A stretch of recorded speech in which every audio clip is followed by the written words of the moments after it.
तो hello students, आज हम लोग समझेंगे कूलाम का नियम चित्र के साथ सबसे आसान तरीके से। प्यारे स्टूडेंट, चलिए आइए देखिए कूलाम का नियम। किन्हीं दो स्थिर बिंदु आवेशों के बीच, किन्हीं दो स्थिर बिंदु आवेशों के बीच की बात कर रहा है प्यारे स्टूडेंट। तो कोई दो स्थिर बिंदु बना लीजिए, एक हो गया हमारा Q1 और दूसरा हो गया हमारा Q2 प्यारे स्टूडेंट। अब कह रहा है कि बीच लगने वाला वैद्युत बल, ठीक है, लगने वाला वैद्युत बल F की बात कर रहा है प्यारे स्टूडेंट्स। किसकी बात कर रहा है? F की बात कर रहा है, ठीक है। अब यहाँ पर कह रहा है लगने वाला बल, अगर मान लीजिए ये Q1 है, ये Q2 है हमारा, ठीक है। अब इन दोनों बिंदु आवेशों के बीच में एक वैद्युत बल लग रहा है, जिसको हम लोग क्या कहते हैं? F कहते हैं प्यारे स्टूडेंट्स। अब वो बल कैसा हो सकता है? आकर्षण का भी हो सकता है और कैसा होगा? प्रतिकर्षण का भी होगा प्यारे स्टूडेंट्स, ठीक है।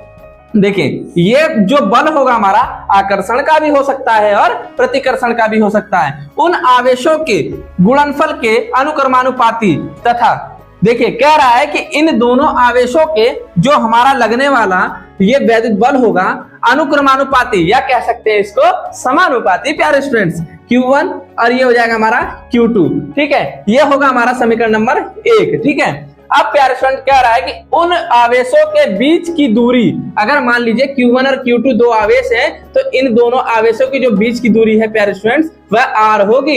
ये दोनों, इन दोनों आवेशों की बीच की दूरी क्या है? हमारी R है प्यारे स्टूडेंट्स।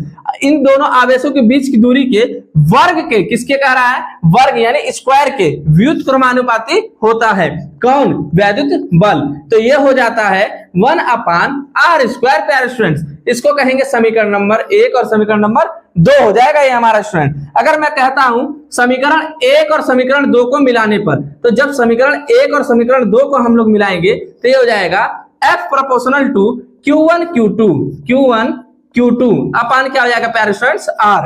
R², ठीक है। अगर यहां पर मैं बात करता हूं समानुपाती का चिन्ह जैसे ही हटेगा प्यारे स्टूडेंट, तो यहां पर आ जाएगा हमारा F = K Q1 Q2 अपान R² प्यारे बच्चों। अगर वही K की जगह पर मैं K को एक मानता हूं, ये कांस्टेंट है, क्या है? ये नियतांक है। और K की वैल्यू प्यारे स्टूडेंट्स होती है 1/4πε0, ठीक है। अगर मैं यहां पर F = अगर K को हटाता हूं तो इसकी जगह पर हम लोग रखेंगे 1/4πε0 Q1 Q2 अपान R² प्यारे स्टूडेंट्स, ठीक है। ये हमारा कूलाम के नियम का फार्मूला हो गया। और इसका मात्रक क्या हो जाएगा? न्यूटन प्यारे बच्चों। जहां तक मुझे उम्मीद है आपको समझ में आया होगा प्यारे बच्चों। Thank you.